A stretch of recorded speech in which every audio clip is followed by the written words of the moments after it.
Oh ya, untuk materi jangan lupa ya, untuk kimia sel ini jangan lupa untuk screenshot. Nanti di akhir kuliah saya akan kasih link untuk absensinya. Jadi bisa dimasukkan screenshotnya yang ada muka kalian sebagai bukti kehadiran. Oke, ini saya sudah mulai gerakkan slide. Apakah sudah kelihatan?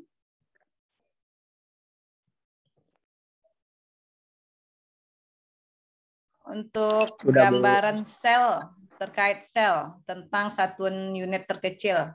Sudah berubah slide-nya?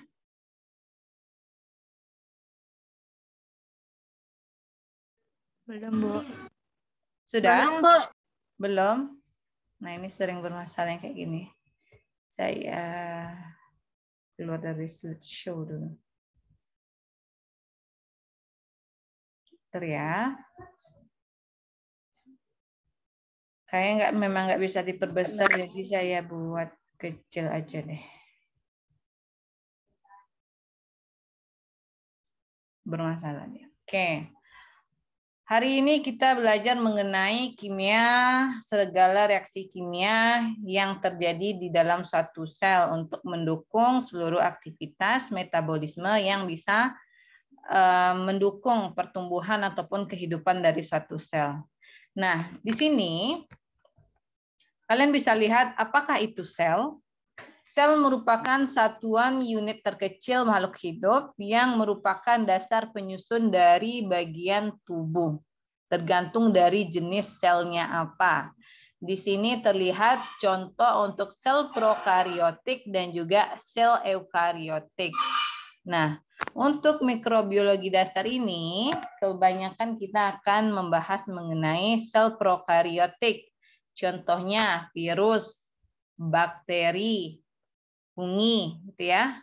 Tapi nanti juga ada juga untuk kelas yang prokariotiknya, seperti amuba, mikroalga, dan jenis fungi yang lain.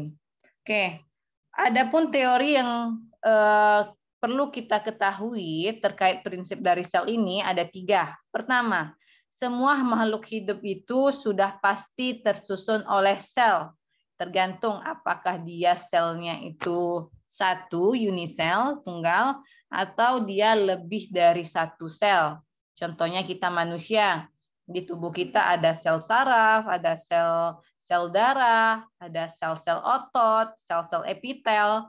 Nah, makanya kita termasuk makhluk hidup yang multisel, banyak sel-selnya. Nah, contoh yang unisel tadi yang saya bilang tadi, contohnya bakteri, ya, atau virus. Nah, itu cuma satu selnya. Yang kedua, sel adalah unit dasar dari struktur dan fungsi pada makhluk hidup. Dia mempunyai struktur dan dia juga memiliki fungsi sehingga dia bisa tetap hidup dan menjalankan proses metabolisme yang ada di dalam selnya itu sendiri. Yang ketiga, sel-sel lainnya berasal dari proses penggandaan ataupun melalui mekanisme replikasi sehingga sel itu adanya berasal dari sel sebelumnya. Nah, nanti untuk pertemuan dengan dosen yang lain, kalian akan dijelaskan lebih detail terkait perbedaan mengenai sel prokariotik dan sel eukariotik. Nah, intinya kalau kita membayangkan suatu sel, sel itu terdiri dari 3 komponen utama yang harus ada. Yang menjadi strukturnya, wadahnya, cairan yang ada di dalamnya, sebagai tempat terjadinya reaksi metabolisme, di mana cairan ini yang kita kenal sebagai sitoplasma atau protoplasma. Sedangkan yang wadahnya tadi bisa berubah berupa membran sel atau misalnya dinding sel pada bakteri ya. Nah, yang ketiga apa? Yang ketiga adalah organel-organel yang ada di dalam sel. Nah, organel itu nih contohnya tadi ini adalah ada mitokondria, ada nukleus, ada retikulum endoplasma, seperti itu ya. Ada ribosom. Nah, itu dia organel-organelnya. 3 komponen ini harus ada pada suatu sel yang menjadi wadahnya untuk menampung dari cairan dan organel-organel yang bekerja sama untuk membentuk suatu sistem kehidupan. Kalau ada yang bertanya, selagi saya menjelaskan boleh ya, tinggal dibuka aja mic-nya bertanya. Saya suka dengan yang mau bertanya supaya nggak miskonsep. Oke, selanjutnya, jika tidak ada pertanyaan, kita membahas apa saja komponen kimia yang harus ada di dalam suatu sel. Nah, di sini ada kata-kata komponen organik, ada komponen anorganik. Apa sih, Bu, perbedaan dari komponen organik dan anorganik ini? Ini berasal dari atom karbon yang terdapat di dalam senyawa tersebut, komponen tersebut. Nah, di sini kita lihat ya, komponen organiknya ada 4 nih. Ada karbohidrat, ada protein, ada lemak, ada asam nukleat. Semuanya ini otomatis pasti memiliki atom C. Sedangkan yang anorganik ini adalah komponen yang tidak memiliki atom C. Contohnya air, H2O, vitamin, mineral, logam-logam yang lainnya. Nah, itu contoh yang anorganik. Sekarang paham ya? Nah, misalnya karbohidrat, contohnya gula sederhana, C6, H12, O6. Nah, itu contohnya, terdapat karbon ya. Nah, umumnya untuk unsur-unsur utama yang terdapat di antara keempat molekul makromolekul ini. Nah, yang 4 ini sering disebut sebagai biomolekul atau makromolekul, itu sama ya. Karena dia molekul yang cukup besar di dalam suatu sel. Karbohidrat terdiri dari unsur utama, karbon, atom C, atom H, atom O. Protein juga begitu, terdapat atom C, H, atau O. Lemak juga begitu, asam nukleat juga begitu. Itu adalah unsur utama yang harus ada pada keempatnya. Tapi yang harus diingat, komponen yang paling banyak untuk menyusun dari suatu sel adalah air yang masuk dalam komponen anorganiknya ya. 70% seluruh sel penyusun makhluk hidup itu terdiri dari air, 70%-nya. Nah, 30% inilah yang terdiri dari zat-zat kimia yang lain. Dapat berupa protein, dapat berupa molekul kecil, seperti misalnya mineral-mineral, vitamin, terdiri dari RNA, fosfolipid, DNA, polisakarida. Nah, polisakarida ini sama dengan karbohidrat ya. Contoh dari molekul dari karbohidrat, contohnya polisakarida. Sakarida artinya gula, poli, banyak gula. Nah, contoh dari yang protein ini. Contoh dari asam nukleat ini. Ada RNA, ada DNA. Contoh dari lemak yang ini, fosfolipid. Ya. Kalau ada yang mau bertanya, silahkan. Oke, selanjutnya kita lihat lebih jelas mengenai komponen organik ini. Nih, seperti yang saya bilang tadi. Untuk keempat komponen ini, terutama yang bagi karbohidrat, protein, sama lemak, pasti terdapat unsur utama yang terdiri dari atom karbon, hidrogen, dan juga oksigen. Nah, cuma ikatan antara ketiganya ataupun dengan adanya gugus atom yang lain bisa membedakan bentuknya menjadi senyawa kompleks yang berbeda-beda. Nah, karbohidrat kebanyakan fungsi utama dari karbohidrat ini adalah sebagai komponen sumber energi utama bagi suatu sel. Dia sebagai komponen struktural organel atau bagian sel lainnya. Ada juga protein. Nah, kalau protein, dia memiliki unsur tambahan lain seperti nitrogen, sulfur, ataupun fosfor sebagai unsur penyusun tambahan untuk dapat menjalankan fungsinya. Nah, senyawa ini merupakan unsur organik terbesar yang menyusun suatu sel. Makanya untuk dapat memperbesar misalnya otot dari tubuh kita harus banyak-banyak mengkonsumsi protein. Itu dia contohnya. Nah, protein ini salah satu contohnya itu adalah enzim. Semua enzim pasti protein. Tetapi tidak semua protein adalah enzim. Ya. Enzim sudah pasti protein, tapi protein tidak pasti enzim. Jadi enzim itu protein yang bagaimana? Enzim adalah protein yang memiliki aktivitas katalis. Dia mempercepat suatu reaksi metabolisme yang ada di dalam sel. Misalnya dalam bentuk produk, dari bentuk bahan baku reaktan menjadi produk. Nah, prosesnya dipercepat dengan kehadiran enzim tadi. Nah, oke, selanjutnya nanti kita lihat lebih lanjut lagi ya. Yang ketiga, lemak. Lemak juga disebut sebagai lipid. Nah, peran utamanya apa?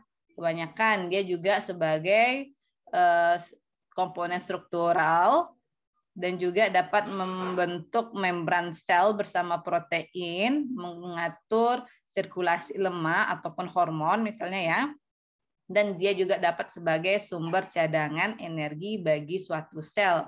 Misalnya kandungan gula yang ada di dalam sel sudah mulai menipis, maka akan diambil dari lemak. Makanya contohnya kalau kita manusia, ketika misalnya contohnya dalam keadaan berpuasa, kadar gula yang ada dalam darah kita menurun.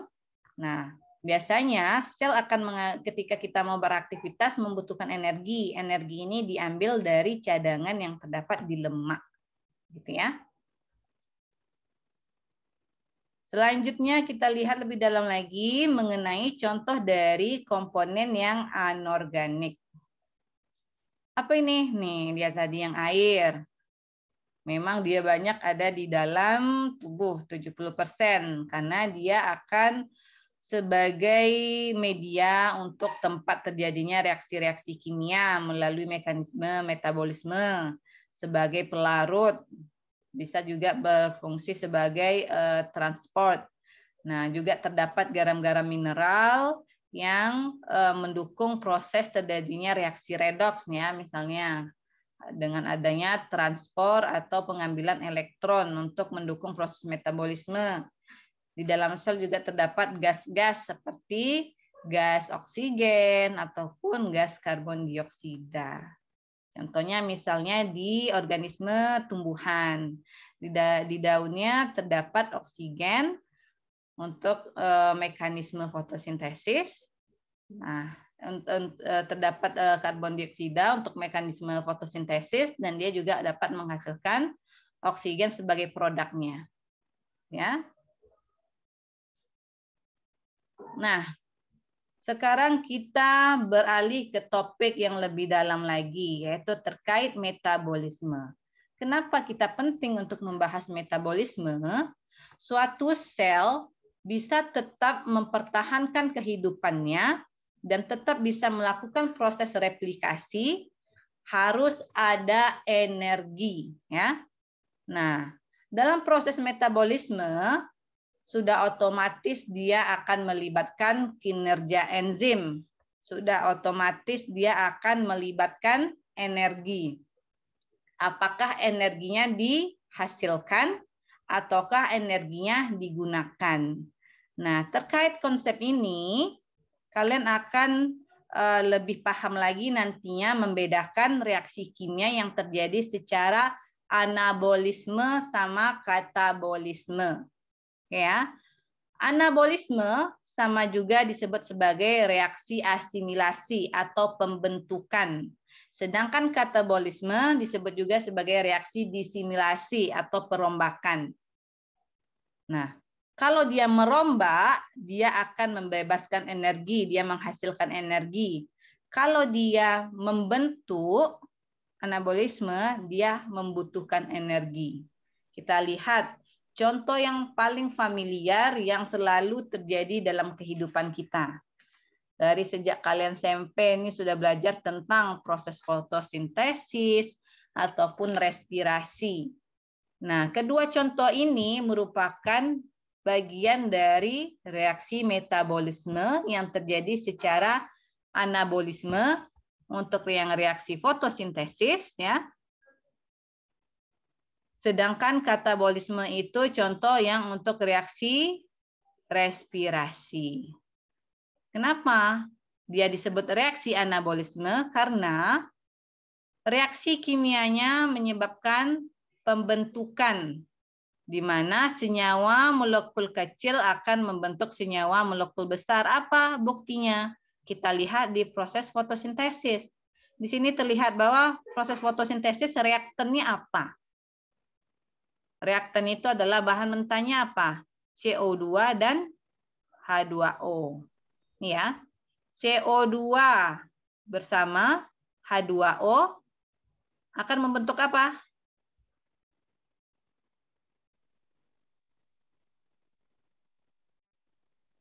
Oksigen. Akan membentuk oksigen dan juga glukosa. Glukosa ini yang contohnya C6H12O6 ya. Dia akan melepaskan oksigen juga. Nah, ini dia yang disebut sebagai reaksi anabolisme. Di mana molekul sederhana diubah menjadi molekul lebih kompleks. Dan dia membutuhkan energi. Karena dia dari yang sederhana menjadi lebih besar, jadi dia membutuhkan energi. Energinya apa? Di sini kita menggunakan energi yang berasal dari cahaya matahari. Cahaya matahari ini kan banyak jenisnya tuh. Ada infrared, ada UV, ada gamma, beta. Nah, cahaya matahari yang mana? Cahaya tampak ya. Makanya gelombang cahaya yang berada dalam kisaran cahaya tampak ini yang sering dimanfaatkan orang untuk memudahkan misalnya tanaman yang ada di dalam bangunan yang tidak kena matahari langsung tetapi dibantu proses fotosintesisnya menggunakan cahaya tampak yang berasal dari lampu. Nah, itu dia. Selain cahaya tampak dia juga harus ada pigmen. Pigmennya apa biasanya? Klorofil ya. Klorofil yang berasal misalnya contohnya ini yang di tumbuhan. Kalau pada perairan apa contohnya? Plankton ya. Yang mendukung proses fotosintesis ini. Oke, ini sudah paham ya untuk bagian yang anabolisme. Kita lihat yang katabolisme. Katabolisme ini yang sebaliknya. Di mana molekul besar akan diubah menjadi molekul lebih kecil. Sehingga dia tidak membutuhkan energi. Karena dia merupakan reaksi perombakan, maka dia akan menghasilkan energi. Contohnya adalah respirasi yang biasa kita lakukan. Dengan proses makan, maka di dalam tubuh kita terdapat kandungan glukosa, gula sederhana. Nah, glukosa yang terdapat di dalam tubuh kita ketika kita bernapas, yang menghirup oksigen, akan menyebabkan reaksi respirasi. Nah, di mana molekul utamanya C6H12O6 ini jadi kebalikan dari yang ini ya. Kalau yang ini anabolisme jadi reaksinya seperti ini. Kalau yang ini yang anabolisme, yang ini katabolisme. Nah, C6H12O6 yang berikatan dengan oksigen akan diubah menjadi CO2 dan H2O. Seperti itu. Ada yang bertanya sampai di sini? Boleh, silakan Deva. Tadi kan di awal itu kan kita tahu karbohidrat itu sebagai sumber energi utama kan, Bu. Ya. Jadi kita melakukan diet itu otomatis pengurangan pada karbo dan menjadikan protein itu sebagai sumber energi utama. Itu kinerjanya gimana, Bu? Nah, kinerjanya itu karbon yang kita makan itu akan menjadi gula di dalam darah kita. Jadi ketika kita melakukan aktivitas, maka yang terjadi adalah reaksi respirasi. Kita tetap bernapas. Nah, kegunaan karbon yang ada di dalam tubuh kita, yang ada terdapat dalam darah itu akan dikonsumsi, akan dirombak menjadi CO2 yang keluar dari saluran pernapasan kita, dan juga energi yang menyebabkan kita mampu melakukan aktivitas-aktivitas seperti gerak, minum, melompat, berbicara, semacamnya yang lainnya. Nah, contohnya dalam kondisi berpuasa, gula yang ada di dalam darah kita itu kan akan menurun. Nah, secara biokimia, kandungan karbon yang atom CHO yang terdapat di lemak tadi akan dirombak supaya bisa menghasilkan energi. Tapi prosesnya lama. Oleh karena itu, orang-orang yang tubuhnya terlalu sehat ya, yang banyak lemaknya, jika tidak dibawa berolahraga, dia tidak akan mudah proses perombakannya untuk menjadi energi. Seperti itu. Tapi nanti akan dipelajari lebih detail di mekanisme biokimia. Kalau kalian tidak ada ngambil semester ini, mungkin di semester depan ya, biokimia. Nanti bagaimana mekanisme glukogenesis dengan gluconeogenesis, pokoknya itu akan saling nyambung-menyambung. Reaksi dari karbon, perombakan dari protein, perombakan dari lemak, itu semuanya akan bertemu pada satu titik yang bisa menghasilkan energi. Itu ya. Sekarang kita belajar yang dasarnya dulu. Paham, Deva? Paham, Bu. Oke, ada yang bertanya lagi? Kalau tidak ada, kita lanjut lagi mengenai reaksi redoks. Karena kita berbicara mengenai energi, berarti ada proses transfer elektron dan penangkapan elektron di sini. Nah, seperti tadi, CO2 bersama dengan H2O akan membentuk glukosa dan juga oksigen. Nah, reaksi antara reaktan dan produk ini terjadi secara seimbang. Di sini akan melibatkan proses oksidasi dan juga reduksi. Kita recalling sedikit memorinya ya, yang sudah dipelajari sebelumnya. Oksidasi itu apa? Oksidasi adalah proses pelepasan elektron. Nah, contohnya untuk yang H2 ini. H2 ini dia mengalami proses oksidasi di mana dia melakukan pelepasan elektron. Ketika dia melakukan pelepasan elektron, maka terjadilah peningkatan bilangan oksidasi sehingga yang penyebabnya ini disebutkan sebagai reduktor yang menyebabkan reaksi ini terjadi. Nah, untuk reaksi reduksi kita lihat reduksi adalah penangkapan elektron. Di sini contohnya atom yang F2. Dia melakukan penangkapan elektron. Nah, proses ini menyebabkan terjadinya penurunan bilangan oksidasi. Nah, yang menyebabkan ini disebut sebagai oksidator. Nah, dalam proses metabolisme, baik yang terjadi secara anabolisme, katabolisme, yang melibatkan enzim, untuk proses percepatannya, ini melibatkan proses transfer elektron, baik apakah proses transfernya ini terlibat dalam pelepasan ataukah penangkapan. Seperti itu ya. Nah, ini untuk gambaran sekilasnya bagaimana reaksi redoks ini berpengaruh terhadap energi dalam proses metabolisme. Oke, kita lihat lebih jelasnya lagi. Nah, energi ini tidak hanya berasal dari sinar matahari saja. Jadi, sel itu untuk dapat hidup, dia harus memiliki nutrisi ya. Nutrisinya ini sumbernya dari mana? Yang harus kalian ingat, sumber nutrisi ini berasal dari dua hal. Dua hal inilah nantinya yang akan membedakan kelompok dari bakteri tadi berdasarkan cara dia mendapatkan nutrisi. Kalian akan sering mendengarkan kata-kata autotrof sama heterotrof ya. Autotrof dan heterotrof. Autotrof adalah kelompok dari makhluk hidup yang dapat menghasilkan makanannya sendiri secara mandiri. Misalnya adalah kelompok-kelompok yang dapat melakukan proses fotosintesis. Sedangkan yang heterotrof adalah kelompok yang tidak dapat menghasil makanannya sendiri. Jadi sumber senyawa organiknya itu berasal dari makhluk lain. Misalnya glukosanya berasal dari sisa pelapukan misalnya batang yang ada di perairan sehingga nanti digunakan oleh para bakteri heterotrof untuk sebagai sumber karbonnya seperti itu. Nah, itu berdasarkan dari sumber karbonnya, ya.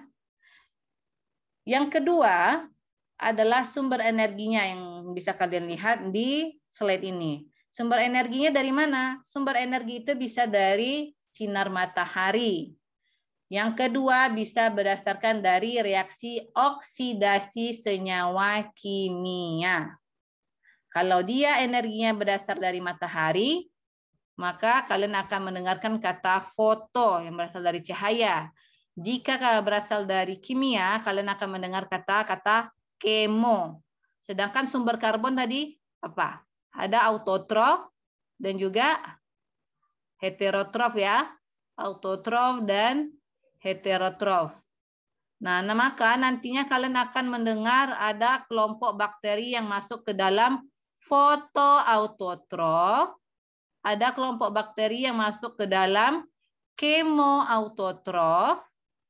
Ada kelompok bakteri yang masuk ke dalam fotoheterotrof. Dan juga ada yang masuk ke dalam kemoheterotrof. Seperti itu ya. Yang keempat ini harus betul-betul dipahami. Nanti kalau Zoom-nya mati, masuk lagi aja ya. Nah, kita melihat apa saja bakteri yang masuk ke dalam kelompok fotosintesis ini. Ini contohnya plankton, cyanobacteria ya. Cyanobacteria ini merupakan kelompok dari fotosintesis yang lebih kurang sama prosesnya dengan yang terjadi pada tumbuhan dewasa, tingkat dewasa ya, seperti tumbuhan hijau yang lainnya. Karena dia alirannya terjadi secara non-siklik, saya nggak akan jelaskan ini secara detail. Di biokimia kalian akan mempelajari proses fotosintesis yang lebih kompleks lagi yang terjadi secara non-siklik dan yang siklik ya. Intinya yang non-siklik ini akan melibatkan fotosistemnya dua. Fotosistem ini adalah area yang menangkap energi dari cahaya matahari. Ada dua tempat dia. Ada fotosistem 1, ada fotosistem 2. Nah, ini untuk yang kelompok cyanobacteria. Yang kedua adalah kelompok bakteri yang mengalami proses fotosintesis, tetapi dia mampu terjadi pada kondisi yang tidak terdapat oksigen. Nah, terjadi pada kondisi anaerob dan proses fotosintesisnya biasanya terjadi secara siklik, hanya melibatkan satu fotosistem saja, yaitu fotosistem 1, tidak melibatkan fotosistem 2 ya. Nah, di sini kan kelihatan kalau cyanobacteria dia menggunakan oksigen yang terdapat di dalam air. Karena pada cyanobacteria ini tidak terdapat oksigen, inilah komponennya. A-nya di sini mengarah terhadap sumber energinya. Nanti kita lihat apa-apa saja bakteri yang masuk ke dalam kelompok non-cyanobacteria. Oke ya. Ini gambaran dari fotosintesis yang biasa kita lihat. Sunlight ini adalah dari cahaya matahari sebagai sumber energi ya. Ditangkap oleh pigmen klorofil. Nah, hasilnya itu nanti di mana karbon dioksida dengan air akan membuat suatu produk berupa glukosa dan juga oksigen. Nah, di sini terbentuknya oksigen ini merupakan proses fotolisis, di mana cahaya matahari ini akan menyebabkan H2O ini akan disamilasikan menjadi H2 dan juga O2. Jadi dari manakah sumber oksigen yang ada? Itu berasal dari air ya. Sedangkan yang glukosa ini yang dari CO2 dan juga molekul H2 yang berasal dari air tadi yang sudah dipecahkan tadi. Oke. Lebih detailnya nanti untuk yang di biokimia. Kita lihat selanjutnya. Nah, ini gambaran untuk fotosintesis yang terjadi di alam ya. Bagaimana siklus rantai makanan itu terjadi dari produsen yang berasal dari misalnya fitoplankton, kelompok dari fotoautotrof ya. Fitoplankton ini yang mampu menghasilkan makanan sendiri, di mana nanti fotoplankton ini akan menjadi sumber makanan untuk konsumen tingkat 2 dan konsumen tingkat-tingkat seterusnya, sehingga nanti jika mereka melakukan pembuangan ataupun mereka akhirnya mengalami kematian, nah mereka akan mendepositkan dalam bentuk sedimen yang ada di dasar dan akan mengalami siklus biochemical energi yang ada di perairan. Gambarannya seperti itu. Kenapa kalian perlu mempelajari kimia sel ini? Nah, non-cyanobacteria ini contoh dari yang mengalami proses fotosintesis. Ada 3. Dari kelompok Chlorobiceae, yaitu bakteri sulfur hijau. Nah, di sini kelihatan bahwa dia mampu terjadi pada kondisi yang anaerob. CO2 berikatan dengan senyawa hidrogen sulfida ya. Nah, ini nanti tergantung apakah H2 saja atau H2S. Nah, produknya akan bermacam-macam, energinya tetap berasal dari sinar matahari. Ada juga untuk kelompok yang dari bakteri sulfur ungu. Ada juga yang dari kelompok bakteri yang memiliki pigmen merah ya. Kalau ini pigmennya ungu, ini pigmennya hijau. Contohnya yang untuk pigmen merah adalah Rhodopsirilium dan Rhodopseudomonas. Nah, kira-kira berdasarkan dari ini, dia masuk ke dalam contoh foto autotrof atau foto heterotrof ini?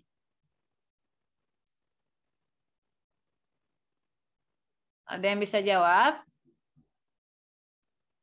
Kalau kalian lihat dari contoh ini, foto apa dia? Foto autotrof. Bagus, foto autotrof ya. Nih, salah satu sumber karbonnya itu berasal dari CO2 dan dia menggunakan sinar matahari ya. Oke. Yang ini itu tergantung dari kondisi lingkungannya. Apakah dia terdapat oksigen atau tidak terdapat oksigen. Seperti itu. Karena kan kalau terdapat oksigen, oksigen itu adalah sebagai senyawa yang terlibat dalam proses redoks, transfer atau terima elektron. Nah, di sini yang termasuk dalam proses oksidasinya itu terlibat misalnya yang di sulfurnya. Oke, kita lanjut lagi. Contohnya ini gambaran dari bakteri ini seperti apa? Nah, ini gambarannya.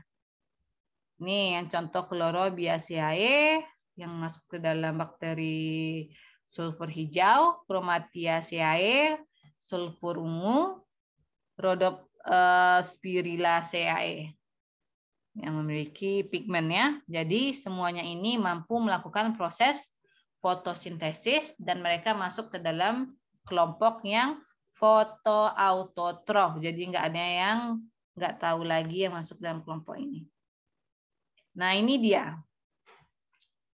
Fotoautotrof. Kalau untuk yang autotrof, CO2 sebagai sumber karbon. Tapi tadi kita sudah membahas sumber energi yang berasal dari matahari. Sekarang kita membahas sumber energinya yang berasal dari reaksi kimia. Oke? Berarti ini masuk ke dalam apa? Kemoautotrof atau kemoheterotrof?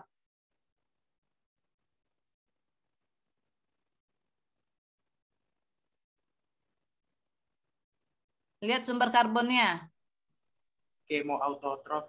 Kemoautotrof, bagus ya. Nah, ada yang senyawa reaksi energinya itu berasal misalnya, jadi kalau yang untuk kemoautotrof ini, jenis bakterinya itu bermacam-macam tergantung dari jenis sumber energi kimianya. Nah, contoh yang pertama ini sumber energi kimianya dari oksidasi sulfur. Contoh bakterinya Thiobacillus. Nah, di sini kan dia mendapatkan energinya itu dari sulfur. Yang kedua, contoh energinya berasal dari oksidasi amonia. Contohnya Nitrosomonas yang terdapat di dalam tanah. Ini dia sumbernya. Nah, yang ketiga, oksidasi nitrit, Nitrobacter. Ini sumber energinya. Sumber energi maksudnya di sini adalah yang menyebabkan pelepasan dan penerimaan elektron ya. Yang kita bahas mengenai reaksi oksidasi tadi. Yang ini yang hidrogen.